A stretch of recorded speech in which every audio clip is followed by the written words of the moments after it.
So guys finally म जुत्ता चप्पल मेलामा चाहिँ आइपुगेको छु। सो अब यहाँभित्र चाहिँ हाम्रो जुत्ता चप्पलको मेला लागिरहेको छ।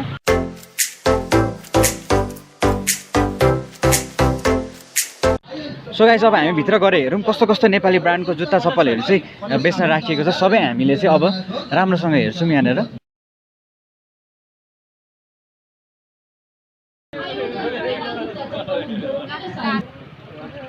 सो यहाँनिर मैले देखेँ हाई लाइफ ब्रान्डको जुत्ता चप्पल चाहिँ मैले देखेँ यहाँनिर। सो तपाईँहरूलाई देखाउँछु म प्रोडक्टहरू कस्तो कस्तो टाइपको छ यहाँनिर। अनि हाम्रो स्टार्टिङ प्राइसहरू चाहिँ कतिदेखि छ, कतिदेखि कतिसम्मको छ प्रोडक्टहरू? 600 देखि 1500 सम्मको छ है। चप्पल स्यान्डलहरू लेडिज जेन्ट्स दुइटै सबै पाइन्छ यहाँनिर हैन त। राम्रो रहेछ हाई लाइफ। सो गाइस तपाईँहरूले देख्न सक्नुहुन्छ नेपाली ब्रान्डको चाहिँ प्रोडक्ट हो, हाई लाइफ ब्रान्डको प्रोडक्ट हो। सो जुत्ताहरू पनि राम्रो रहेछ। सो अरू पनि देखाउँछु म बिस्तारै तपाईँहरूलाई। यिनीहरू चाहिँ 1000 रुपियाँ है। यो चाहिँ लेडिज छ हैन त? कति छ यसको प्राइस चाहिँ कति छ? 700 है। राम्रो छ, धेरै राम्रो छ। हामीले चप्पल पनि फ्री दिइरहेको छ। कस्तो के छ अरे यसको? किन्दा एक जोडी यस्तो चप्पल फ्री आउँछ। ए जुनै जुत्ता चाहिँ यो हाई लाइफको जुनै जुत्ता हामीले किने पनि एक जोडी चप्पल चाहिँ हामीले सिधैमा पाउने भयौँ हैन त। एकदम राम्रो। सो हजुरको नाम चाहिँ? गौरव अग्रवाल है। हाम्रो कता छ फ्याक्ट्रीहरू चाहिँ कता छ, के छ? विराटनगर शान्ति चौकमा शान्ति चौक। दुईटा फ्याक्ट्री छ, एउटा शान्ति चौकमा एउटा सोनापुर। ए सोनाम चौकमा छ। तपाईको 7 गतेदेखि 7 गतेदेखि चलिरहेको छ। कहिलेसम्म?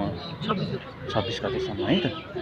हस् धन्यवाद। म सर हेर्छु सबै कुराहरू देखाउँछु। कति राम्रो राम्रो प्रोडक्टहरू चाहिँ देख्नुहुन्छ गाइस तपाईँहरूले। लेडिजको प्रोडक्टहरू पनि आफ्नो आमा दिदी बहिनीहरूको लागि पनि यति राम्रो राम्रो डिजाइनको चप्पल जुत्ताहरू चाहिँ उहाँले बेच्न राख्नु भएको छ। यो चाहिँ हाम्रो कुन ब्रान्डको जुत्ता चप्पलहरू छ यहाँ चाहिँ? जालपा फुटवेयर ओकर ब्रान्ड। जालपा। हजुर हाम्रो यो फ्याक्ट्री चाहिँ कहाँनिर छ होला? हाम्रो बनस्थलीमा छ है। अनि तपाईँहरूको प्रोडक्ट चाहिँ कस्तो कस्तो टाइपको प्रोडक्टहरू चाहिँ तपाईँहरूले बेच्न राख्नु? लेडिजको प्रोडक्ट हो।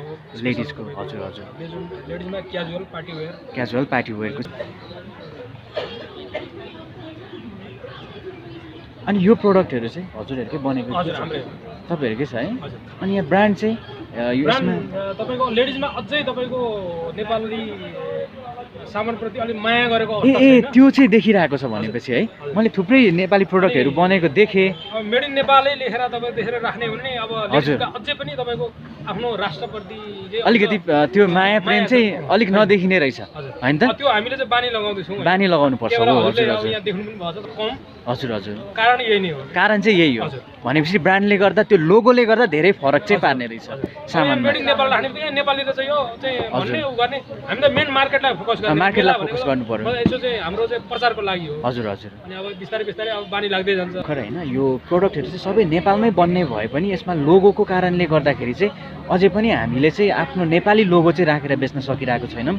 जुन कुराले गर्दाखेरि चाहिँ नेपाली प्रोडक्टमा चाहिँ नेपाली ब्रान्डको लोगो भयो भने चाहिँ मान्छेहरूले अलिकति त्यसलाई इग्नोर गर्ने भन्ने कुरा चाहिँ उहाँ दाइले हामीलाई भर्खर भन्नुभयो। र यो कुरा चाहिँ हामीले एकदम ध्यानमा राखेर चाहिँ यो कुरालाई चाहिँ हामीले नेपाली प्रोडक्टलाई चाहिँ प्रमोट गर्नुपर्छ भन्ने चाहिँ एउटा मान्यता चाहिँ हामीले चाहिँ मेटेरियल चाहिँ तपाईको यो पेसा यस्तो छ हजुर सबै तपाईको हामीले इन्डियाबाटै ल्याउनु पर्छ। गाह्रो छ एकदम तपाईको जर्जर अवस्था छ तपाईको हाम्रा चाहिँ युवा जनशक्ति। हजुर हजुर हजुर। तपाईँ विदेश गएर चाहिँ विदेश पलायन छन् तपाईको त्यो 50 डिग्री 60 डिग्रीको हजुर हजुर गर्मीमा चाहिँ उहाँहरू तयार हुनुहुन्छ काम गर्न। हजुर हजुर हजुर। तर नेपालमा बसेर चाहिँ कमाइ फेरि तपाईको कामदारहरूले बडा राम्रो कमाइ छ। राम्रो कमाइ छ। तपाईको एउटाले कमाएन भन्दा पनि 40,000 50,000 महिनाको चाहनु हो भने हामी नेपालीहरूले त्यो सिप सिकेर यहीँ पनि गर्न सक्छौँ। सक्छौँ। त्यो हाम्रो सिप चाहिँ हामीले यहाँ सिक्न सक्नु हो भने हामीले बाहिरबाट कामदारहरू मगाइराख्नु परेन। हजुर है त धन्यवाद। प्राइसहरू तपाईँहरूले देखिहाल्नु भयो। यतिसम्म चाहिँ विडम्बना छ नेपालको कन्टेक्स्टमा चाहिँ नेपालमै बनेको प्रोडक्टमा पनि बाहिरको लोगो लाएर बेच्नुपर्ने चाहिँ हाम्रो स्थिति देखिएको छ यहाँनिर हैन। यो नेपाली फुटवेयर मेलामा प्यारागन फुटवेयरको डिपार्टमेन्टमा चाहिँ म आइपुगेको छु। यहाँ हेर्नुहोस् यति राम्रो राम्रो पार्टीवेयर जुत्ताहरू चाहिँ यति राम्रो राम्रो सुजहरू चाहिँ नेपालमै बन्छ गाइज। यिनीहरू सबै नेपालमै बन्ने प्रोडक्टहरू चाहिँ हो हैन। तपाईँहरूलाई म देखाउँछु बिस्तारै बिस्तारै एक एक कुरा गर्दै। यति राम्रो राम्रो पैसा रेट चाहिँ कतिदेखि कतिसम्म छ स्टार्टिङदेखि चाहिँ तपाईँको? मिनिमम हजुरको 800 भनौँ न अब बच्चाको 500 देखि भयो। 500 देखि हजुरको मिनिमम 1500 सम्म मिनिमम। ठुलो मान्छेको पनि मिनिमम 1500 सम्म चाहिँ चाहिँ आज यहाँनिर हामीले प्रोडक्टहरू पाउन सकिन्छ। क्वालिटी पनि देखियो धेरै अहिले यहाँनिर देखिएको जुत्ताहरूमा।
सो अब हजुरहरूले अझै भेराइटी अफ प्रोडक्टहरू रिजनेबल कस्टमा चाहिँ तपाईँहरूले ल्याउनुहुन्छ भने अझै हामीले पनि आशा गर्छौँ। एकदमै हजुरको शुभ नाम? मनिष जग्राय।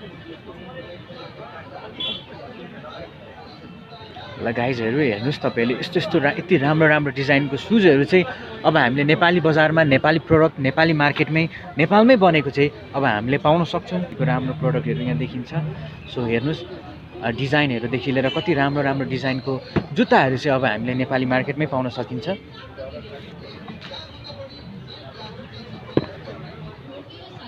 गाइस तपाईँले देख्न सक्नुहुन्छ यति राम्रो जुत्ताहरू चाहिँ अहिले नेपालमै बन्छ। यो सबै प्रोडक्टहरू लोगो देखेर तपाईँहरूलाई अचम्म लाग्न सक्छ र तपाईँले झुकिन सक्नुहुन्छ, तर यो प्रोडक्ट मेटेरियल चाहिँ बाहिरबाट ल्याए पनि यो बन्ने चाहिँ नेपालमै रहेछ। हजुर, अनि यो हाम्रो अहिले फिडब्याक चाहिँ कस्तो आइरहेको छ तपाईँको? फिडब्याक एकदमै राम्रो आइरहेछ, किनभने मार्केटमा जाँदा हामी म्यानुफ्याक्चरर हौँ।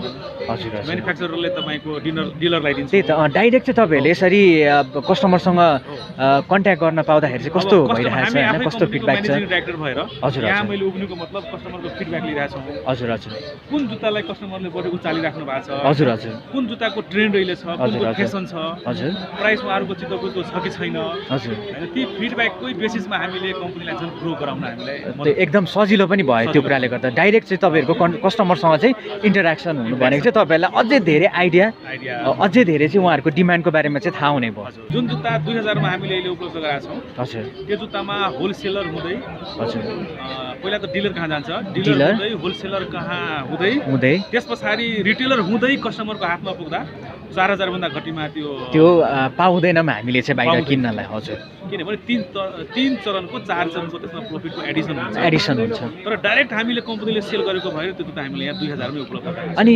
अलिकति एउटा थोरै कुरा पनि भनिदिनुहोस् न, अब यो जुन तपाईँले भन्नुभयो अलिकति त्यो प्राइस बढेर आउँछ भन्नुभयो, यो सबै हामीलाई मेन बुझ्न चाहेको कुरा नै यही हो क्या। अब चाहिँ के गर्दा चाहिँ अलिकति सस्तोमा चाहिँ हामीले पाउन सकेला त त्यो जस्तो प्रोडक्टलाई? हामीले यही कन्सेप्टले यो मेलाकै कन्सेप्टले हामीले ठाउँ ठाउँमा आफ्नै हजुर हजुर मास्टर सोरुमहरू हामीले डेभलप गर्दैछौँ। हजुर हजुर मास्टर सोरुममा हामी जतिवटा कम्पनी छौँ हजुर 5वटा 7वटा कम्पनीहरूको त्यो 1000 स्क्वायर फुट 2000 स्क्वायर फुट एकदम इजी एसेस हुने ठाउँहरूमा सबै सेन्टरमा हाम्रो कम्पनी खोल्दैछौँ। हजुर हजुर त्यहाँ हामीले कम्पनीले सर्टेन मिनिमम भन्दा मिनिमम प्रफिट एड गरेर हामीले कन्ज्युमरलाई डाइरेक्ट उपलब्ध गराउने फ्याक्ट्री आउटलेट भन्दा पनि हुन्छ। हजुर हजुर एकदम राम्रो हामीले डेभलप गर्दैछौँ किनभने मेला भनेको त वर्षमा एकचोटि दुईचोटि हुन सक्छ होइन। त्यही भएर पनि सायद मैले यसो यहाँनिरको क्राउड हेर्दाखेरि त्यही नै जस्तो लाग्यो कन्सेप्ट। हामी जुन हामी कन्ज्युमर छौँ, जुन हामी कस्टमरको रूपमा हामीले हेर्दा चाहिँ त्यो पसलमा लिनुभन्दा हामीले डाइरेक्ट मेलामा लिएर लिनु चाहिँ एकदमै धेरै हामीलाई फाइदा भयो क्या। त्यो भएर पनि यति धेरै क्राउड हुनुको रिजन चाहिँ त्यो छ। जुन तपाईँले भन्नुभयो चेन स्टोर टाइपको चाहिँ तपाईँले नेपालभरि त्यसरी खोल्नु भने चाहिँ हामीलाई चाहिँ एकदम सजिलोमा राम्रो क्वालिटीको नेपाली प्रडक्ट चाहिँ हामीले पाउने भयौँ होइन। अनि नेपाली प्रडक्टलाई चाहिँ हामीले कन्ज्युम गर्न पायो भने एकदम हामीलाई पनि खुसी लाग्छ क्या। तपाईँलाई अहिले नै धेरै धेरै शुभकामना पनि त्यसको लागि। हस् धन्यवाद। यति धेरै क्राउड चाहिँ यस्तो अफ डेमा पनि र यसबाट हामीले के बुझ्न सकिन्छ भन्दाखेरि नेपाली जुत्ता चप्पलको मार्केट चाहिँ एकदमै धेरै र राम्रोसँग चाहिँ वृद्धि हुँदैछ। यो देख्दाखेरि चाहिँ हामीलाई पनि धेरै खुसी लाग्छ। सो तपाईँहरूले पनि आएर सपोर्ट गरिदिनुहोस्, हेल्प गरिदिनुहोस्, नेपाली प्रडक्टलाई चाहिँ माया गरिदिनुहोस्। यति भन्दै चाहिँ आज म यो जुत्ता चप्पल मेलाबाट यहीँनिर यो प्रोग्रामलाई एन्ड गर्दैछु र भिडियो हेरिदिनु भएकोमा तपाईँहरूलाई धेरै धेरै धन्यवाद।